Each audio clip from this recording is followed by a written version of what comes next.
So obviously this session is about leading with the best, taking top talent to market in 2024. I just want to get this going here.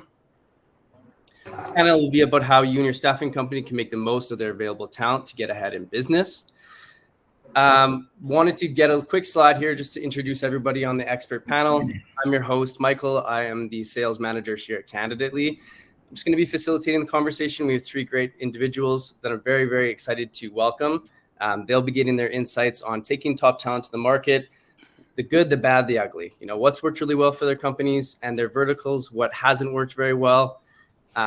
We were going to start with Tom, but maybe Matthew, if you could jump in, tell us a little bit more about, you know, your experience in staffing, a little bit more about your company, give us a little bit more details, and then I'll jump into Aiden, and hopefully by that time, Tom will be able to join us. Yeah, sounds good. So my name is Matthew Banbury. I'm a director at a company called Pioneer Selection. We're based in the UK, just operate in the UK, and our market is in the manufacturing sector. I've been here for about 15 years, and I guess that's about it really in terms of what we're currently. I wouldn't get into the questions yet, but we're size-wise, we've got about 50 recruiters. So I'd say we're a medium type size recruitment company. And yeah, that's about it really. Perfect. Thank you, Matthew. Appreciate the introduction. And look at that. We have Tom. Perfect time, Tom. Sorry about the technical difficulties there. I think we can put that one down as organic failure. That's my point. It was funny, before I started the session, my camera wasn't working, and I don't know, no one's going to be able to see me. But we're just started, Tom. Quick introductions. I'll let Aiden go next. Just, you know, experience in the staffing industry, a little bit more about, you know, your company, your vertical, and then we can dive into some questions and maybe get some questions going on the chat as well. So Aiden, I'll let you kick it off here for a quick intro as well. Yeah, so Aidan Forsyth, I'm a managing consultant for NES Furcroft. I work in our London office, but NES Furcroft is a global business within the kind of technical engineering industries. So we're in over 45 countries, over 2,000 staff, and then probably work across about 6-7 sectors, so pretty well covered. I personally work in the energy team for renewable energy. Been with the business for 7 years. Actually started in our Dubai office, so I was working across the Middle East, was lucky enough to travel across the region, see some pretty cool places, and then moved back to start up our London office in 2022. Through my time with NES, I've worked across kind of a few different divisions, so started in the contract team, then did a stint on our solutions team on an on-site RPO, and now working in the permanent team. So I had a good coverage across the group. That's great, Aiden. Yeah, thank you for the introduction. We're very, very excited to have you here and, you know, listen to a little bit of your expertise. And finally, Tom, really great to see you. Maybe if you give a quick intro for the crowd and we can jump in. Yeah, super. Thanks, Michael. So I'm Tom, and I'm a director at Fresh Minds. So we are a boutique recruitment resourcing firm. We are sort of 35 strong, headquartered in London, have a presence in Boston in the US as well. And we curate and deploy a global network of strategy and management consultants, typically with analysts and researchers to augment that. And we help our clients across search and contractor or project-based resources as well. Perfect. Thank you, Tom. Also very excited to have you here. Glad we got over the technical difficulties.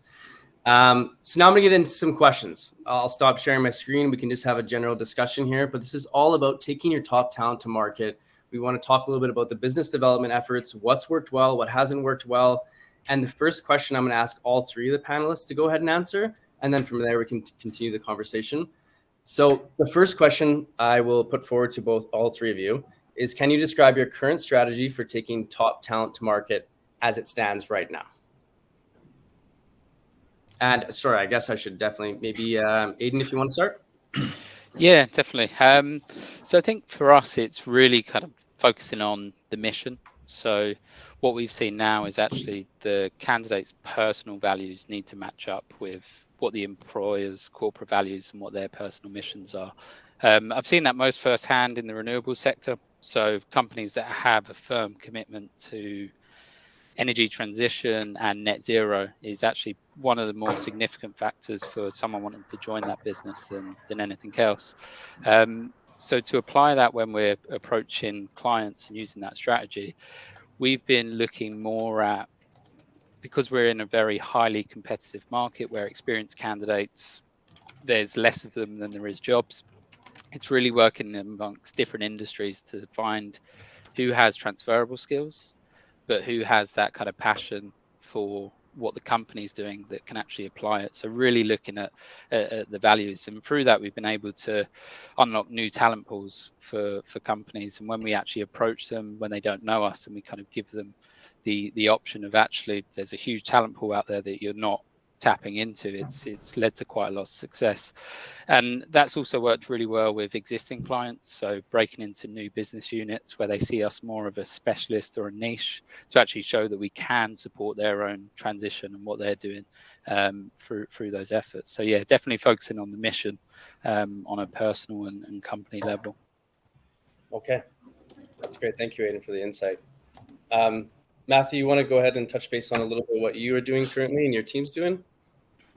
Probably a slightly different approach. I mean, I guess we have a slightly different approach depending on whether the market we would associate as high touch or low touch. And with that, we mean in terms of kind of the values or the level of fees we might operate in. So to give you an example, we operate in the manufacturing sector. How we would look to take, talent out to a market and we would consider low touch. So this might be blue collar jobs or anything that's quite low value. So it might be operators inside factories. With that, we've got quite a tech enabled solution that we would take those candidates out to market, probably off the back of, some kind of self screening, and we would use technology to take that to market. Reason being, the human cost for us is just too high to maintain any kind of margins in that market. If we're something a bit more high touch, so for us that would be into the senior jobs into a factory, then there's still a tech enabled solution in there, but in terms of the amount of effort you would take to put the right candidate in front of the right person and present it in the right way, we'd invest a lot of time into it, because the fee might be 10, 15, 20k as opposed to 1k or 2k. Right. This is a volume and value type thing. That's very important. So I have a quick question for you, Matthew, just a follow-up question before we run over to Tom. When it comes to those lower touch accounts, when it comes to more of the manufacturing side, what's your candidate process? Are you still utilizing submitting candidates to clients to try and generate some business with all positions, or is it more just on the higher level positions? Well, I guess in terms of the question here today, if we're talking about how do we, say, for example, if we've got a highly engaged client who's feeding us jobs, how is it that we introduce candidates to them? Right. Some of them are still quite, they like a CV, so we'll send those CVs over. Downsides to that have always been, since kind of the magic of read receipts died, you never really knew whether or not they were actually checking anything. Obviously, a massive plug for Candidate.ly. There's a portal here, but we've used a portal in the past, it just wasn't quite as good. And that would give you an insight into whether the candidate, who was engaging with the people you'd introduced. But I'd still say quite a proportion of the market still likes to operate on CVs. You've either got, big business, so all of you blue chips who have their own portal that they're using that's probably connected up to a HR system or an ATS. Mm-hmm. Then you've got pretty much everybody else is operating in terms of just they like to have CVs, and this product that we're not pitching here, but Candidate.ly is something that we use that fits kind of in our SME and up a little bit type client base. So they're actually enjoying using a tech enabled solution. But they're not yet big enough to go and spend money on their own ATS or something. Right. Like that. So that's how we would introduce for people that we're already engaging with. If we're talking about how do we take talent to market from a business development strategy point of view, how we currently do it as well. So, I think many moons ago, and I'm sure people are still doing it because I'm sure it works really well, is you interview a good candidate and you phone every company in a 50-mile radius of where he lives and see if you can get him a job. Quite intensive amount of work, but done effectively. Obviously, built the recruitment industry. What do? We try and be a little bit more tech enabled, so we tend to acquire data through data brokers or whatever sources. And then we have an email campaign set up that introduces candidates that, however we've coded that person on our database to be in a certain category, looking for certain skills, we'll have the system auto allocate candidates in that market that we pre-screen that we think are, above X score out of 10 that will automatically be delivered to them. And we do that again with the candidate portal because it means that we can present that data in a fashion that doesn't compromise the candidates. We're able to hide all of the information from the candidate. That means we're not introducing people to companies without their knowledge. Right. I think very popular, making the anonymous CVs, the anonymous submissions. So Matthew, definitely a very tech forward type way, not just smiling and dialing and letting everybody know about your top candidates. I mean, that still works, I think, sometimes, but definitely a little bit tech forward. But I appreciate you letting us know that. Tom, I'll let you definitely go as well. What you're currently utilizing and how you're approaching this. Yeah, thank you. I think, there's some really interesting stuff that I jotted down, both Aidan and Matthew touched on there. I think, Aidan, you mentioned something around sort of using it as an opportunity to show those clients that you already work with kind of new capabilities in areas where perhaps your talent pools go beyond what they might be aware of. And that's certainly something that we see, where sort of leading with talent is a really effective way of actual kind of client development versus pure BD. It's that ability to say, well, look, you're taking these types of individuals from us, or we're supporting you with this type of resource, but actually there's a whole bunch more that we can do. And it's surprisingly difficult to get clients who are familiar with sort of buying one thing from you to buy something else from you. And I think that, using really strong sort of candidates within your talent pool to open those doors is very effective. And then Matthew, you mentioned the kind of high touch, high value clients having a slightly different approach, perhaps more to the sort of high volume where you leverage technology more. I agree, and we see that as well. I think what's interesting is where in the high value, high touch scenarios, actually the technology can cater to those who are sort of fairly critically time poor, and you need a way to be able to get talent in front of them that enables them to engage with it kind of slightly on their terms rather than on ours. So sparingly, I think that can kind of really can really help.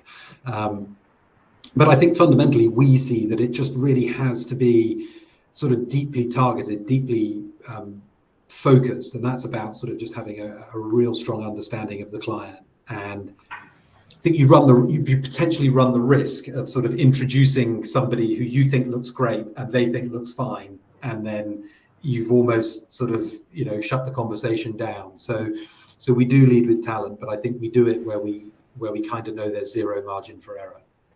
Right. Okay, that makes complete sense. And you're talking a lot about the talent itself, and I wanted to touch on the talent side of things, because not only are you taking these profiles out and generating business, but there's a communication aspect with your candidates. I wanted to hear from the three of you. Just Aidan, maybe I'll start with you. What are you communicating with your candidates? How are you describing this process to them? Because it's not as traditional as we're considering you for this position that we have open. It's more we want to try and generate some opportunities. So what does that look like for your company? Yeah, it's an interesting point, and I think it's something that candidates are even becoming a lot more savvy to, where they actually qualify the role. That, say you're working on an active role, they actually qualify with you. Do you actually have this role? What's your connection with the client? What's your history? So I think candidates have become a lot more aware of maybe some of the older tactics where you would spec someone in and you don't really know the client and you actually affect their chances of getting a job down the line. So yeah, I think with that kind of honesty is the best way to go. And I think luckily enough to kind of use Candidately and use a portal where you can let them know that they are protected. It is based on a request from the client to actually see their details. So it gives them a window, but it doesn't harm any future chances. So yeah, obviously getting the permission that we want to present you as kind of a window into our database and who we work with and who we think they'd be interested in. And yeah, we found that's been a lot more effective and builds a lot of trust. Yeah. Okay. And Matthew, I'd love to hear your perspective on this as well, because I know, you're working on, all three of you are working on slightly different positions in slightly different areas. So I would love to hear what the communication is going with the candidates on your side of things. Yeah, I mean, our market is, I wouldn't say like ultra high volume, but it's kind of, we probably make, I don't know, somewhere like 1,000 placements a year, something like that. But, there'll be a, mid-range fees. So again, kind of depends on the type of relationship. So if we're trying to, just from a BD point of view, we're trying to showcase, for example, the type of talent that we could introduce to our business. If we were to work only with, live candidates, the window that somebody's available for us in manufacturing is probably like 10 to 14 days. So it's not the sort of thing where, you might work with a candidate, really high value, and place them, in 3, 6, 9 months, or even longer in some cases. So it tends to be less about showcasing the exact person for that job, but more about showcasing that these are the types of people that we would be able to present to your business. And again, that's probably sometimes a little bit lower down in terms of the low touch or the lower value. The higher value stuff, we do get it. We do get it. If we're just showcasing talent, it does work. We just find that it's quite often there has to be quite a lot of motivation for somebody to go through any kind of steps to view talent if they don't think that that's already a problem within their business. Right. So if they find that they think they're already getting fantastic candidates, from whoever their current supply chains are, for them to kind of go through a process of even just reading CVs from another recruiter or opening up a portal, having to provide some kind of contact details in order to access that, and knowing that they're probably going to get a phone call. The success rates can be a little bit variable, but the beauty of technology is that, as a recruiter myself, you can try a few particular tactics, and you tend to then just start doing whatever worked for you. And the beauty of technology is that it doesn't really know whether it's doing well or not, so it just carries on. So if we go back, last year was probably quite a low percentage return for the amount of outreach that we had via email or via socials, whereas the year before that, I don't think we had to pick up the phone to get a job. It was just sending the emails out, and we were cherry picking and turning stuff away, whereas that definitely didn't happen last year. And this year is who knows. But I think the tech-enabled solution is really great, but obviously you are going to be impacted by how the market is. If it's candidate-driven, you've got a chance. If it's client-driven, I think the person who still heavily employs the human touch part is going to win. Yeah, that's right. And isn't that always the case with staffing? It's either too many jobs or too many candidates, and there's no in between, and every year seems to change. I find that this type of strategy, like you had mentioned, does work when there's more candidates than jobs and trying to take that talent out. But that's a very good point. I guess it depends on what's happening with the market. Tom, I think this is an important thing, so I'd love for you to touch on it too, the communication with the candidates, and I'm sure the audience would love to hear how you're communicating with your audience. And I wanted to add a step to this question as well. Are these candidates fully vetted candidates, ready to go, so that if your client was interested in hiring them, they've already been through your processes, or are they candidates that maybe are not all the way through the process internally? Yeah, so that's interesting. In our case, yes, and the reason for that is typically the types of sort of project work that we get involved in is sort of very fast turnaround. So it might be connected to an M&A deal or a transaction of some sort. So our clients come to us and sort of say, look, we need somebody. Myself and my team will have conversations this evening for people to start on Monday morning, so the sort of the return on sending, putting people out there who aren't actually immediately addressable is pretty low. In fact, you kind of run the risk of creating a problem rather than something else. There's nothing worse than showing a client something that they can't actually have. So we try and avoid that. So yes, we kind of go fully vetted. And actually that's interesting in terms of the question around communicating with the candidates, because particularly at the senior level, we sort of use it as an opportunity to say at that point of onboarding, of kind of welcoming you into the network, if you like. It's a case of saying, well, look, we will generate project opportunities for you in the normal run of our business development, but actually, are there organizations or are there areas where you particularly want us to seek out work? And you can kind of work with them collaboratively to build that list. Equally saying, look, which are the organizations where, frankly, you already have relationships and conversations, and it would look a little incongruous for us to be representing you. And actually that, to the previous point around building trust, suddenly you're in a conversation, you're in dialogue with your candidate around how we're actually going to represent them most effectively into exciting project work. So that's kind of really helpful. And it also lets you sort of come up with a fairly targeted list of what you're going to do, because I think that a lot of recruitment firms on the candidate side, perhaps fall victim to the fact that they, we would sort of, our aim is to find everybody a job, but of course the statistics would indicate that that is not possible. So setting the expectation around what we're actually going to be able to do for the individual is important.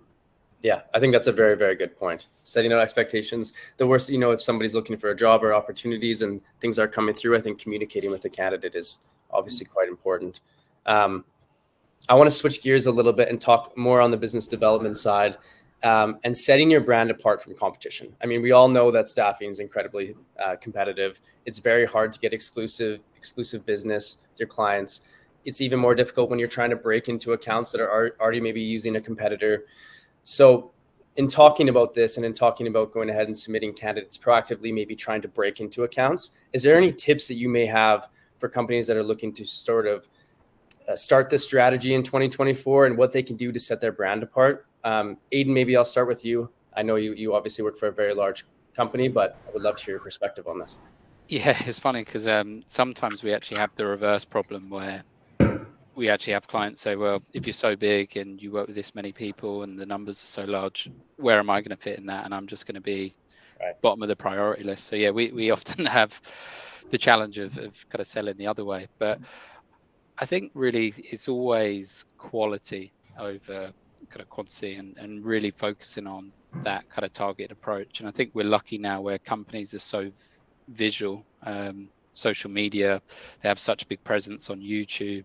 The publicly traded companies post their results, do live Q&As, and when you first start, you're always taught like find the need, and actually the need's out there in the public domain now if you invest enough time to actually go through it. And that only works if you do have a targeted list and a set kind of group of companies that you want to work for. So I think, yeah, really taking the time to actually invest in that, find the need from that public domain, and then kind of bring that back into your search. And I think it sets you apart a lot. Just one snippet of information that no one else would touch kind of gives a big example. And that's definitely helped us, especially with the kind of, we're a small company, you're not going to be interested, showing actually how much we've already invested in kind of knowing what they do. So yeah, I definitely say that, kind of really take the time to find something unique about the company that no one else is kind of even seeing.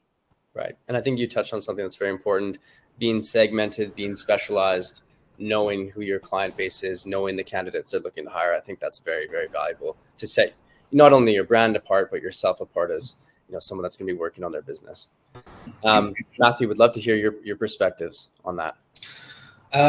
So I guess if we're just talking like from if we have to put our brand out there, then the utopia of marketing is you need to know as much as possible. Aidan's drawn on there about your customer. So obviously most stuff that we're going to get, any kind of how we approached as people, we'll see adverts on television, we'll see adverts on socials, and we'll get emails about stuff. As soon as it's not relevant, if we're going to go back to recruitment, candidates that wouldn't be suitable for me, or I'm going to start talking about subjects that aren't suitable, obviously you're going to lose a lot of, if you've got contacts in your database, you're going to get a lot of unsubscribes and you're going to lose a lot of people. So I think if you're going to do it, just take quite a careful and considered approach. If you take as a kind of a scattergun approach of I'm just going to email everyone in my database, a list of 50 candidates, hoping that one is the right thing, and see if they give me a call back, then the answer is there isn't. Sorry, they're not, and you're going to get a lot of unsubscribes, and you won't be able to reach out to that person again. Right. Same with what you're putting out on socials, or if you're trying to send out blogs. or even if you're trying to connect with candidates to like enhance your brand, if you're just going to say do renewables, and there's I don't know anything about renewables, but if there's like 10, 12, 15 verticals in it, and I send the same blog to every candidate, they're just not going to connect with you on it. So if you're going to do it, I'd say start small, but start really go really inch wide, mile deep in terms of how you would engage with a small subject of candidates, as opposed to just going out there and trying to attack the whole sector. A big takeaway from Matthew: no shotgun approach. don't spray and pray, none of that. No, I think that's a very, very good point, though. Being very direct, it touches a lot on what Aidan's saying. Being very directive in what you're doing and who you're going after in terms of clients and who you'd be submitting in terms of candidates. I think that's fairly valuable. Tom, I want to ask you actually a slightly different question that I wanted to touch on. I don't want to take too much time on it. What's one lesson you've learned that you would avoid when you're going? I mean, Matt just kind of touched on his version of it, which is, don't do the shotgun approach. But what would you say something that agencies should avoid doing when it comes to maybe trying to market candidates out there and go ahead and generate business? Yeah, fantastic. Well, this actually does link, I think, slightly to Matthew's point, which is, my piece of advice would be, don't present yourself as expert on something that you are not. Absolutely do be knowledgeable. Absolutely ensure that your consultants that are going out there understand enough about the businesses that they're talking to be able to identify needs and qualify those needs. But absolutely know and be confident that it's completely fine to not be the preeminent thinker on, microbiology or whatever it is that your client does. That's their business, and your business is helping them find and identify great talent to move them forward. And 99 times out of 100, the candidate that you are wanting to introduce them to, they know all the stuff that the client needs to. And so we need to get that introduction done and get out of the way. Right. Yeah, that's why I have a panel. That's why I'm hosting a panel. I'm not the subject expert. I mean, people that know more than me. Thank you, Tom, for your insight. I appreciate it. We're getting close. We have 15 minutes left. So there was one thing I kind of wanted to touch on and ask all three of you as well. So if you were a staffing company that's going into 2024 and think, this is something that I need to start doing, I'd love to hear your insight and your advice to the audience about how they can start, where they would even consider starting, and how do they begin to develop more business using the talent and if they maybe already have, how can they do that in an organized fashion? And to add to that question a little bit more, I would love to hear what your thoughts are and what you would like to implement with your team moving forward. Maybe it's more technology, maybe it's more systems. So a little bit of a summary just for everybody, and I can give you all a couple minutes, 5 minutes to be able to touch on that, because I want you to be able to get that thought across before we run out of time. So Tom, if you want to start, that would be great. I appreciate that.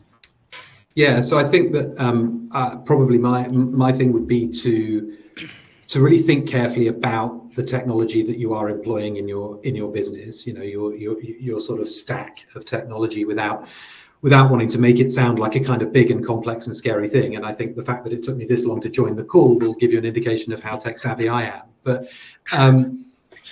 But it is so important, because I think that actually retrofitting systems and processes into the business that you build is really arduous and painful. So anybody starting out now, you've got the joy of a blank sheet of paper and do it properly. So that's making sure you've got great ATS tools, you've got great CRM capabilities, and then the bit that goes hand in glove with that is just making sure that the people who work within your organization are trained and empowered to use those tools properly, because without that you may as well not have them. Okay, that's really good. Thank you. I appreciate that. Technology, keeping it organized, keeping it efficient, and making sure the team has adopted the technology, which is a very good point. I mean, me coming from the technology side, I think implementations and adoptions and trainings are incredibly important, because if your team is not using, I've been there, I think everyone's been there, having a piece of software or technology you're not even utilizing, it's essentially useless for the team. So that's a very good point. Matt, how about your advice that you would give out to the lovely audience watching? So starting out from scratch, that does sound pretty scary, actually. To start completely from scratch. But I think I would piggyback Tom there and just say that it's you have to be like highly tech enabled, and I guess that's probably a benefit of starting out now. Actually, is that you're probably not going to go and get a filing fax and a filing cabinet and set your business up in that way. You're going to embrace the technology, and we were probably a little bit slow to do that. We were very much a old school candidate cards written on your desk on a double-sided piece of card, and that's how we operated. And luckily we got into tech, so I guess that's a good thing, is I'd embrace it really quick. I would, again, just to kind of echo Tom's point, make sure that every bit of information that's in your consultant's heads or in your head goes into that system, because tech's really good.